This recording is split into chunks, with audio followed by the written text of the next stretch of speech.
ecosistema, ¿no? Solo hay que encontrar cuál es la manera en la que aporta. Y esa es la nueva manera de construir negocios que estamos llegando. Pero al final, lo que vemos, y se conecta también con lo que hemos hablado antes con Juan Fernando y lo que hemos visto en otros paneles, es que hay una dimensión humana que es muy difícil de avanzar sin ella.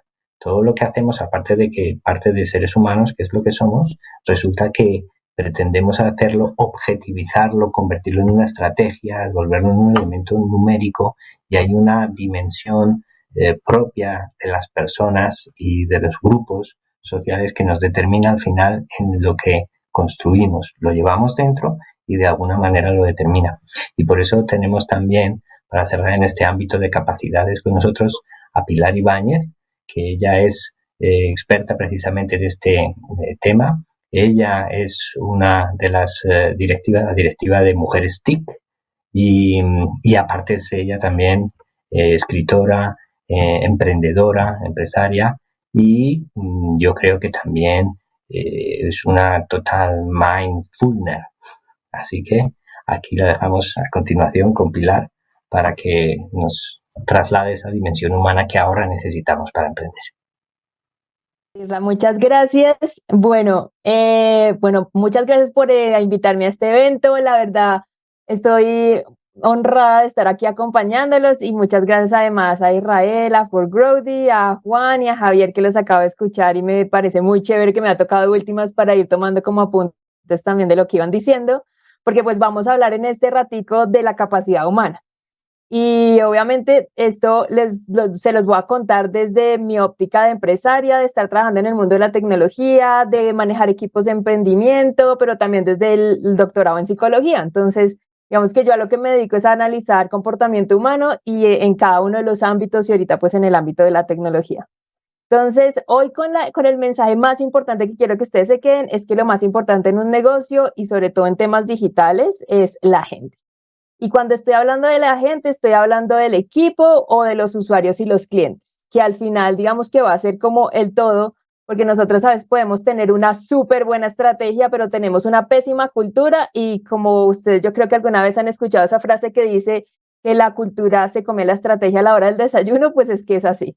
Después podemos tener la última tecnología, pero si no sabemos cómo utilizarla, no tenemos quien la opere, no sabemos cuál es la función, si nos sirve para el negocio o no nos sirve, entonces ahí también tenemos otro inconveniente. Y pues podemos tener toda una financiación y como se dieron cuenta, pues la financiación y los inversionistas son súper importantes, pero si nosotros no sabemos cómo manejar nuestras emociones, pues no queda ni rastro de ese dinero que se va a invertir. Y eso es una de las partes más importantes de esa capacidad humana que ahorita muy bien lo está diciendo Juan, y es cómo los inversionistas observan el equipo y cómo ese equipo puede llevar realmente esa idea a que genere valor. Entonces, eso es lo que vamos a estar hablando como en este rato. Bueno, cuando nosotros estamos hablando entonces de la capacidad humana, voy a dividirlo como en dos grandes partes, una de lo que les contaba el equipo y el otro de lo que es los usuarios. Entonces, haciendo referencia al tema del equipo, he manejado grupos chiquitos de 4 personas hasta 50 y después empresas grandotas de más o menos 20,000 personas. Y todas tres tienen en común que hay 3 cosas que nosotros tenemos que analizar y tener en cuenta cuando vamos a estar manejando equipos y cuando vamos a estar hablando de capacidad humana. Lo primero es el reconocimiento, lo segundo es dejar brillar a la gente y lo tercero es el tema de salud mental y emocional. Si esos 3 no los tenemos bien alineados, va a ser muy complejo que o el emprendimiento o la idea de negocio o la empresa como que pueda tener una buena cultura para que la estrategia realmente se pueda aplicar o que haya un buen movimiento a nivel financiero dentro de la empresa. Entonces arranco por el tema del reconocimiento.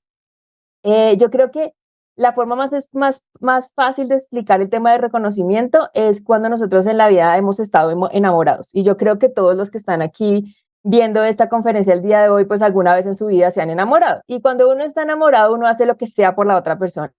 Uno si tiene que llevarlo al aeropuerto a las 3 de la mañana lo lleva, si tiene que llevarle el desayunito a la cama se lo lleva, si tiene que estar enfermo y necesita una sopita, se le hace la sopita, pero si la pareja empieza a hacer estas cosas y el otro no lo nota, no lo reconoce, pues la próxima vez que uno pregunte, oye, y el desayunito, le dicen, mijo, hágaselo usted, ¿saben? Entonces uno como que deja de hacer cosas.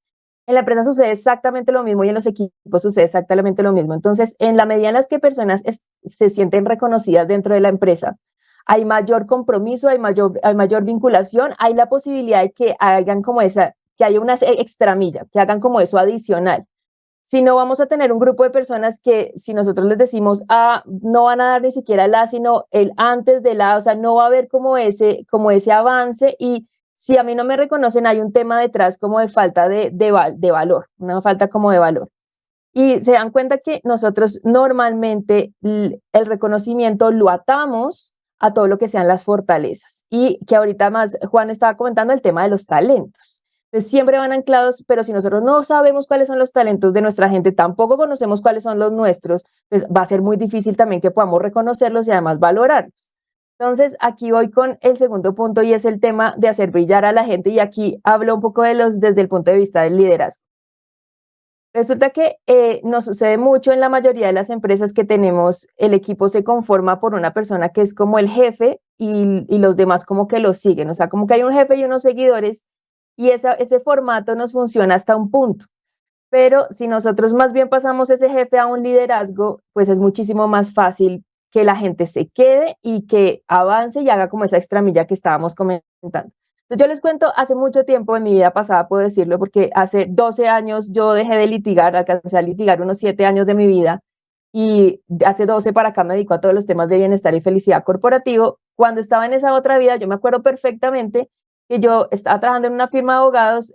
A mí me pagaban, a mi jefe le pagaban la hora 500 euros la hora, a mí me pagaban 7, ¿cierto? Van 7 euros la hora, y uno era el que hacía los memoriales, hacía todo, pero yo jamás en mi vida estuve en una reunión con los clientes. A mí nunca me pusieron en el front, nunca. Entonces, ¿qué pasa con esto? Ahí vemos dos cosas. Uno, si va a haber gente que siempre brilla, el que está detrás, si tiene una personalidad que quiere avanzar, pues se opaca, entonces, y termina yéndose, si se dan cuenta, se termina yendo.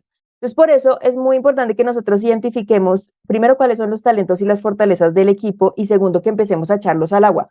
Muchas veces nosotros no sabemos el talento que tiene la gente hasta que no se pone en una situación en la que sale a florecer ese talento. Y eso lo vimos, por ejemplo, mucho en los temas del COVID.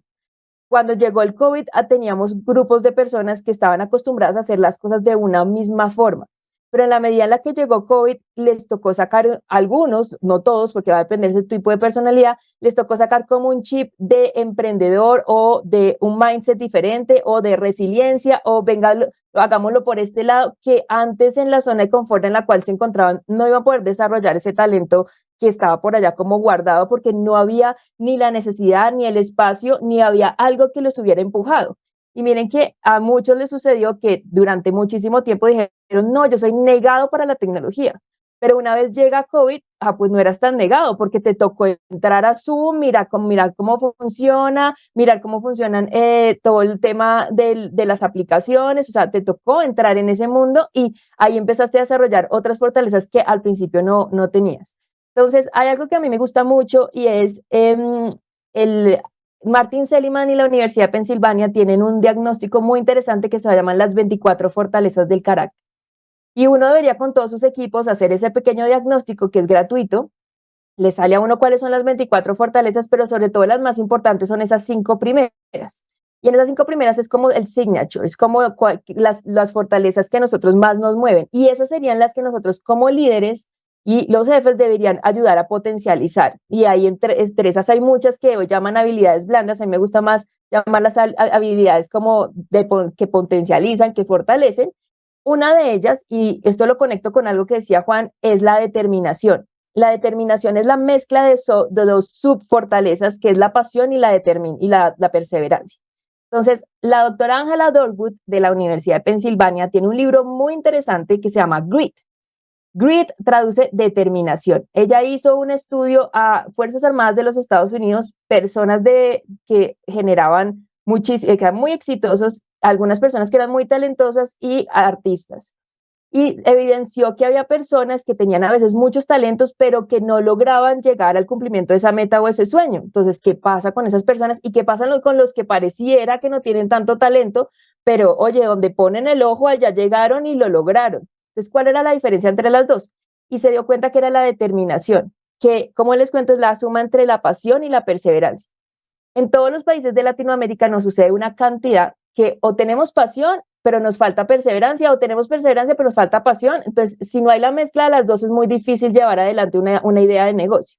Entonces, en Colombia, sobre todo desde acá, nosotros tenemos mucha pasión. Entonces, ¿qué es tener mucha pasión? Es como, hagamos el símil, que es un poquito diferente, pero a motivación. Entonces, va a empezar el año, no, este año sí emprendo, este año sí hago dieta, este año consigo pareja, este año dejo de deberle a todos los bancos, pero una vez llegó febrero, marzo, abril, esa idea se le quedó por ahí rondando, pero nunca la llevó a la práctica porque faltó la perseverancia, que es lo que nosotros estamos necesitando.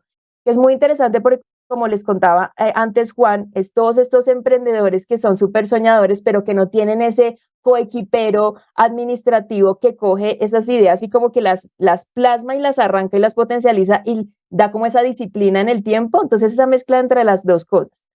Pero también en Colombia y en muchos países de Latinoamérica tenemos mucha gente perseverante, pero que no tiene pasión. Entonces, los perseverantes que no tienen pasión también son aquellos que llegan todas las mañanas a trabajar a su empresa sagradamente, 7 de la mañana se van a las 5 de la tarde, dicen yo no vine aquí a hacer amigos y se la pasan tecleando, no interactúan, no hablan con nadie, o sea, perseverantes son, o sea, ellos están yendo a trabajar.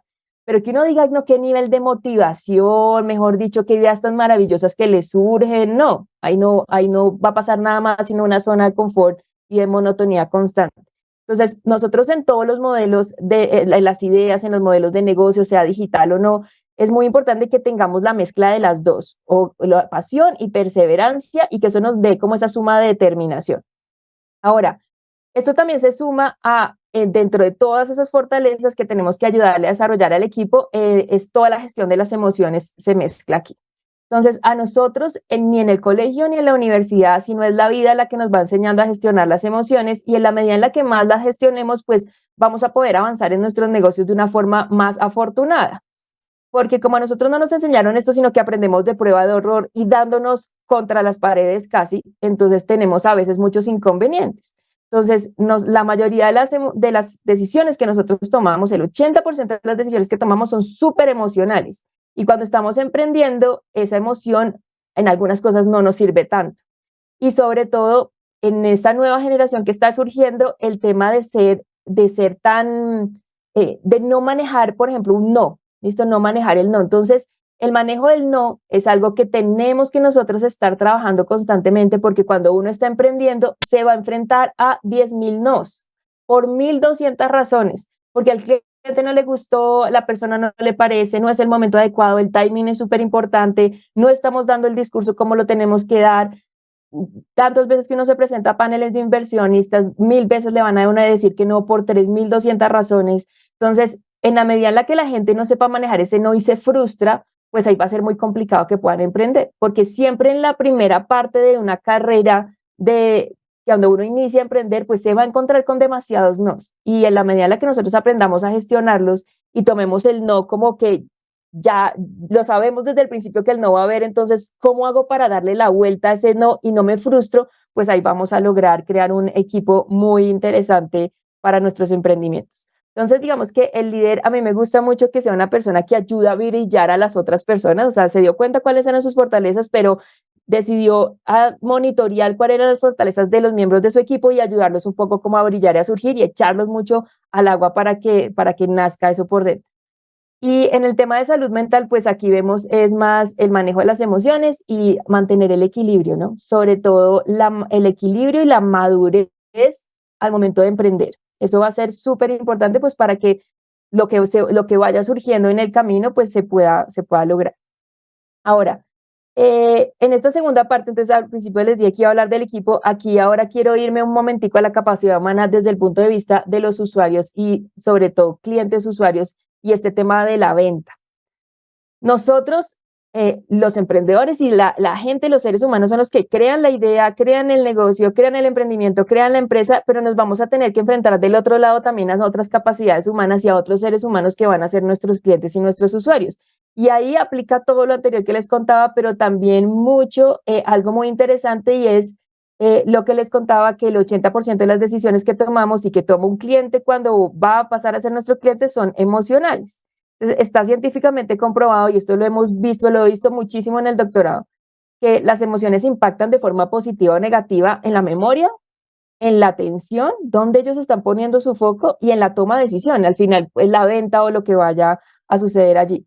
Entonces, hay algo muy interesante que está sucediendo y a veces, y viene como toda una ola diciéndole a la gente que solamente nosotros tenemos que pegarle a la emoción para que la gente compre. Sí, pero tenemos que poner atención también a algo, y es que esa emoción fluctúa, y si esa emoción se pierde con el tiempo, ahí va a quedar la lógica, y la lógica va a hacer que el cliente vuelva. Entonces, aquí empiezan a jugar una cantidad de diferentes variables que nosotros tenemos que considerar.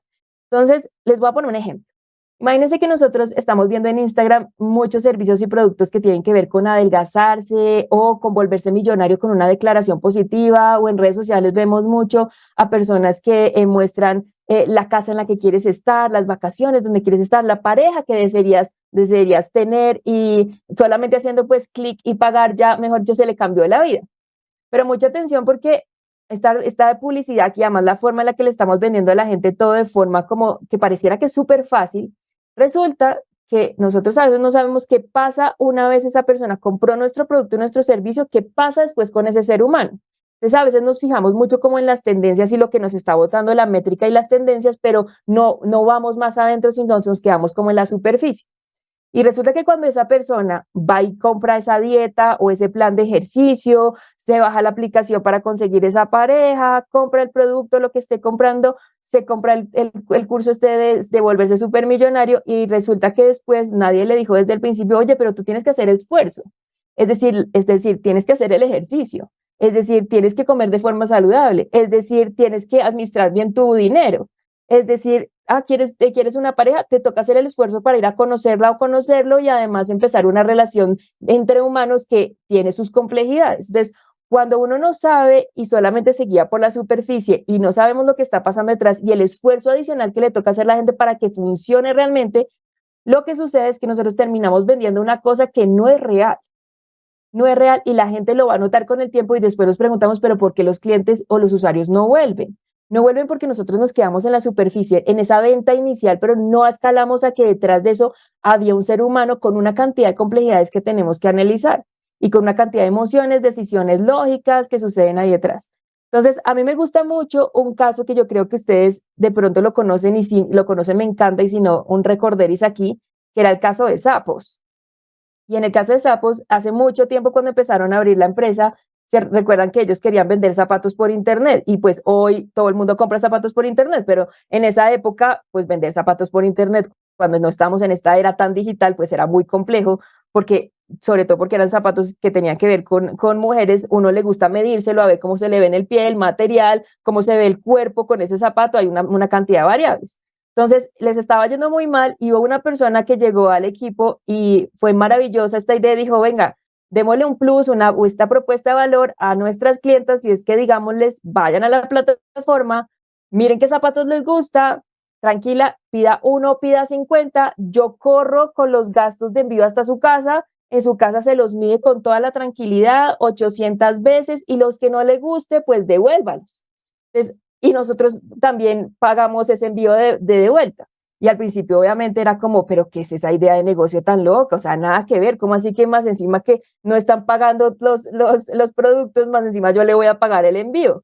Pero resulta que este ser humano que llegó con esta idea conocía muy bien a su cliente, en este caso las mujeres, y a mí me ha pasado una cantidad que yo voy y compro cosas por internet, y cuando llegan a la casa, y en este caso de Sapos, llegaron 50 zapatos, y uno, hay la mitad que no le sirven, pero a uno le encanta, o sea, que uno le encantan, y lo tenía clarísimo. Entonces, se dieron cuenta que primero no devolvía todos los zapatos, sino que devolvía el 20-30%, pero se quedaba con todo el resto, y hay una cantidad que ni siquiera, nunca en la vida, ni uno se va a poner, ni yo me puse, pero a uno le parecen lindos, o por si acaso en algún día me llegan a caber bien, una cantidad de cosas que suceden con el comportamiento humano que son súper interesantes. Entonces se puede imaginar que en esa época, además, después se hubiera mezclado esto con unas plataformas como la de venta de segunda mano como GoTrender, y uno pudiera esos zapatos que al final no usó venderlos con una plataforma de segunda mano, maravilloso, o sea, sería un maravilloso ecosistema.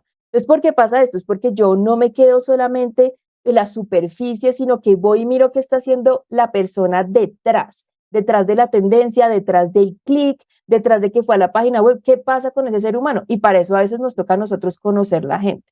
Nosotros sabemos desde la psicología que las personas toman decisiones por 5 razones, porque necesitan certeza de las cosas, necesitan seguridad, necesitan reconocimiento, necesitan sentir que están contribuyendo, necesitan sentir que crecen y necesitan sentir conexión.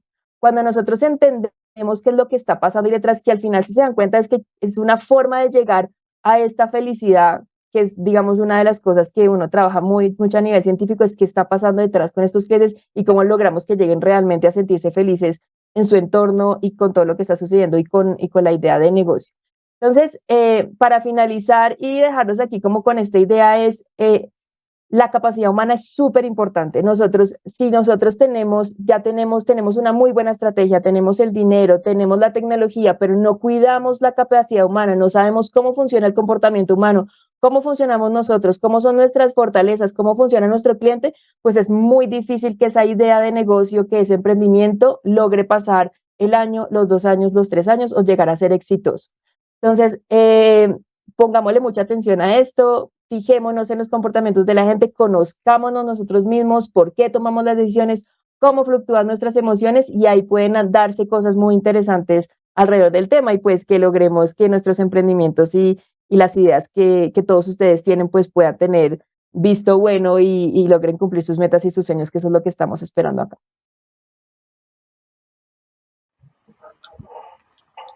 Bueno, muchísimas gracias, Pilar, por esta visión final y además con esa energía, con ese entusiasmo para terminar en este último bloque. Ya nos llena de las ganas de dejar a un lado todos esos nos y ponerse a hacer. Y ya, bueno, pues como tenemos aquí, yo tengo 25 o 28 proyectos, entonces pues me dan ganas de hacerlos todos, ¿no? Que es lo que nos suele pasar. A mí me gustaría preguntaros a los tres, con cada una de las capacidades que tenemos, además tenemos 2 soñadores y Pilar, que yo sé que es muy juiciosa, pero me da que también es igual de soñadora que juiciosa. Entonces, me da a mí que una de las cosas más difíciles es saber renunciar a una idea. O sea, ¿cómo sé que un proyecto digo, no, este por ahí no es, este es el que tengo que votar? Porque todos al principio parecen maravillosos, pero tiene que haber algo que nos diga, por ahí no es, ese no es. ¿Cómo saber que no es? ¿Qué opináis? Además, todos Pues yo, emprendedores. sí, yo tuve una reunión ayer con uno de mis clientes de mi negocio de consultoría que es un genio, es muy inteligente y sabe de todo. Entonces, eh, estaba ayudándolo precisamente en ese proceso. Entonces, le presenté 3 reglas de cómo escoger emprendimientos. Y la tercera regla era que el emprendimiento tenía que estar relacionado con su actividad principal. Él es un comunicador muy exitoso, pero pues se le ocurren ideas a todo nivel de comidas, de todo lo... Pero la realidad de las cosas es cuando uno se va a presentar frente a un inversionista, pues a los inversionistas les interesa mucho no que la persona sea súper inquieta, sino que la persona realmente sepa de lo que está hablando. Entonces, bueno, pues él aceptó esa regla y con aceptar esa regla, pues se pudieron tachar de la lista por lo menos el 50% de los proyectos. Entonces, mi consejo es, cuando uno es inquieto, uno encuentra problemas por todas partes, inmediatamente se le ocurre una idea, pero sí hay que encontrar un nicho y hay que encontrar algo en lo que uno sea bueno y pueda mostrar que tiene conocimiento profundo de verdad. Ok, sí, está muy bueno. Necesitamos elegir algo en lo que tenemos conectado, ¿no? Ahora lo vamos a dar ahí para conectarlo entre los tres. Javier, ¿tú qué crees? Yo creo que, mire, por ejemplo, temas como el Grupo Bancolombia y lo que pasó exitosamente con el tema de Nequi, acá en Colombia, que ya finalmente son 2 empresas. Era una idea que sonaba loca en el principio, pero le apostaron y fue algo que hicieron prácticamente pegado al negocio principal, pero con toda una independencia y se dieron la oportunidad de desarrollar un mínimo producto viable. Y es efectivamente se ha pegado o no se ha pegado, ¿cierto? Al negocio o a lo que tenga, hay que hacer el mínimo producto viable. Si tú ves una oportunidad, ¿por qué no te das la oportunidad de tenerlo? Tenemos un ejemplo sencillo de algo que pasó hace mucho rato en un evento que tuvimos que hacer con la Fundación Bolívar de Vivienda y fue que alguien del sector ferretero llevaba 25 años en la ferretería y no era feliz aun cuando le iba bien. Se le ocurrió una idea, desarrolló un mínimo producto viable, acabó con el negocio de la ferretería de 25 años y hoy es un tipo que quizás si no le da el mismo dinero, por lo menos es feliz y hace feliz a su entorno familiar. Ok, muy bueno.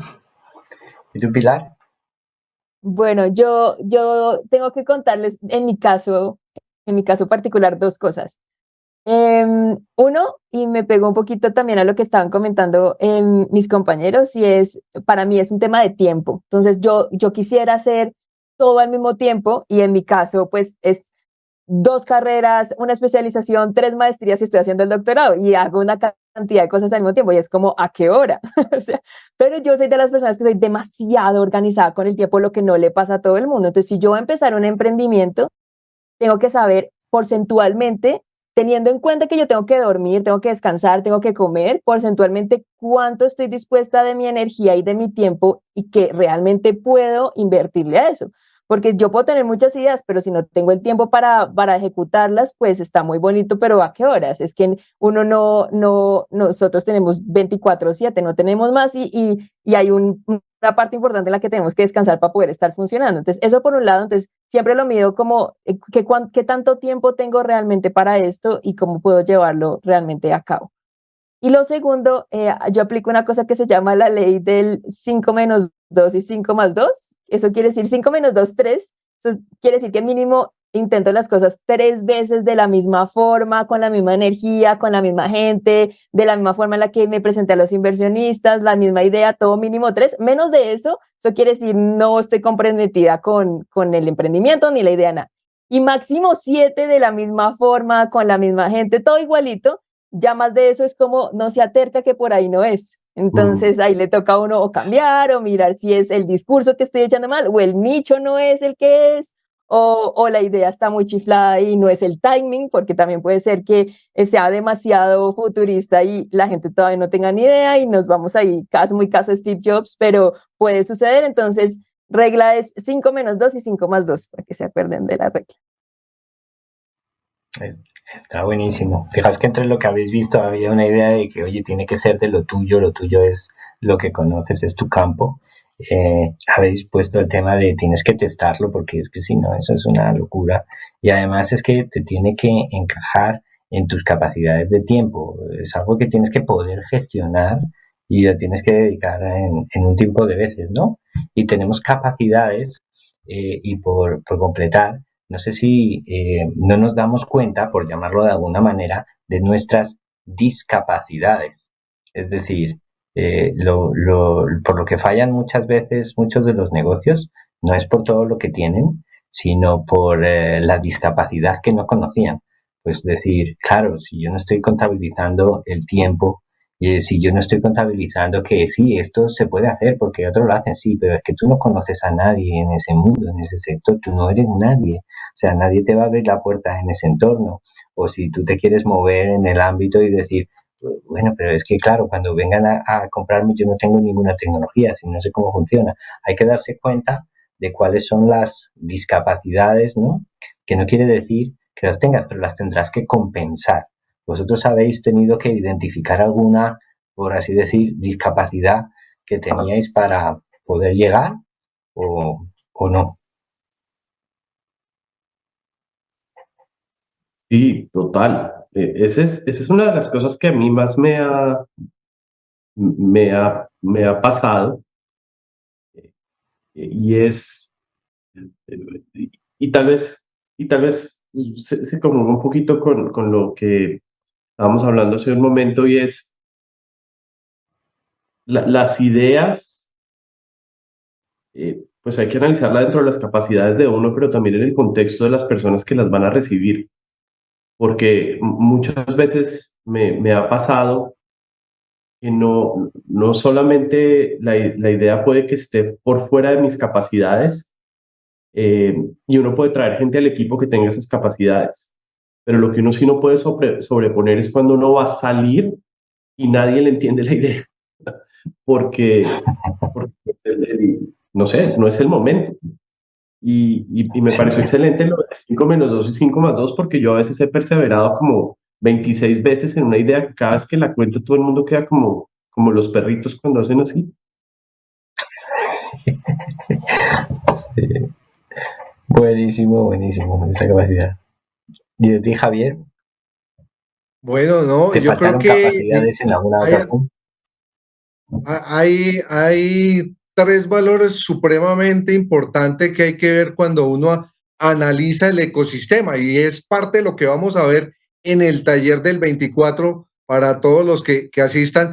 Y es que usted para analizar el ecosistema básicamente y fundamentado en el mismo ejercicio que hicimos con la Fundación Bolívar da Vivienda, que fue el Master Pymes Class, es básicamente analizar tres cosas. Uno, el ecosistema. Dos, ¿cuál es el valor que tú tienes? ¿Cuál es ese activo que tienes? Porque tú no lo tienes todo. Y eso da entrada al tercer tema, que es, tienes que hacer alianzas, tienes que compensar lo que tú no tienes y ver cómo te unes en ese ecosistema, porque cuando uno analiza el ecosistema, es posible que tus competidores se conviertan en tus socios o en tus empleados o en tus partners totalmente para compensar una capacidad que tú no tienes. Y es la pregunta es, ¿cuál es el valor que tú tienes dentro del ecosistema como actor del mismo?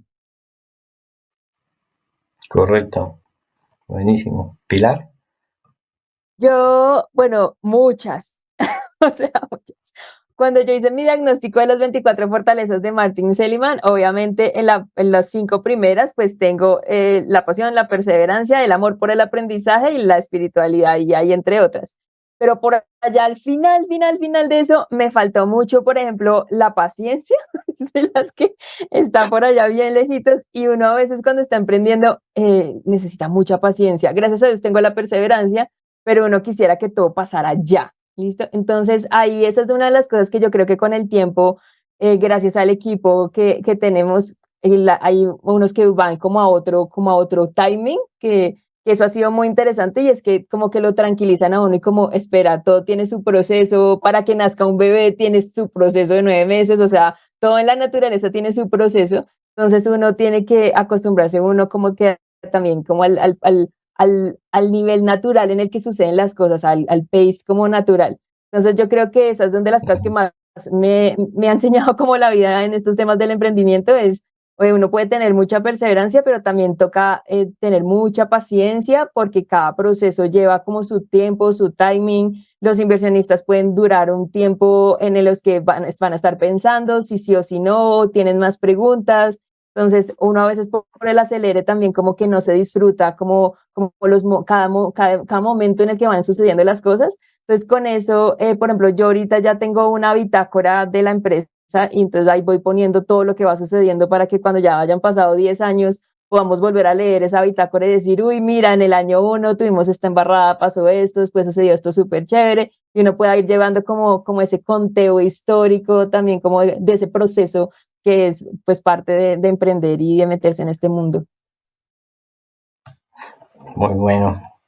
Sí, efectivamente ahí están las capacidades, ¿no? Pues aquí tenemos tres grandes emprendedores y uno piensa, pues ahí, pues nada, hicieron una cosa y ya lo sacaron y vino un resultado y no nos damos cuenta muchas veces de que esas capacidades se han ido consiguiendo una a una, o sea, una acumulación de capacidades para llegar a acumularlas es tener una y con esa una llega a un sitio y esa una le da otra y la siguiente le da otra y va acumulando. Y cuando está en una capacidad suficiente como para llegar al punto en el que tiene que estar, el punto llegará, ¿no? Así que muchísimas gracias por esta introducción, por esta cierre ya para conectar con esa puesta en marcha, con ese management que van a tener que hacer las empresas. Y nada, no nos queda más que cerrar ya de cara a la siguiente actividad. El día 5 y día 5 hemos tenido a los expertos, hemos tenido a la gente que está dentro del mercado, hemos visto cómo están esos ecosistemas, hemos visto las oportunidades, hemos visto los retos que hay que superar y ahora vamos a ver las empresas que ya están en la posición de empezar a escalarlo, a acelerarlo y a llevarlo a la práctica. Vamos a identificar esas empresas el día 24 con esos talleres de transformación que van a hacer unas, con esas rondas de inversión en las que van a participar el día 24 otras y allí nos veremos todos. Así que muchas gracias a los tres por participar y seguimos viéndonos para hacer esta economía growthy. Un saludo a todos.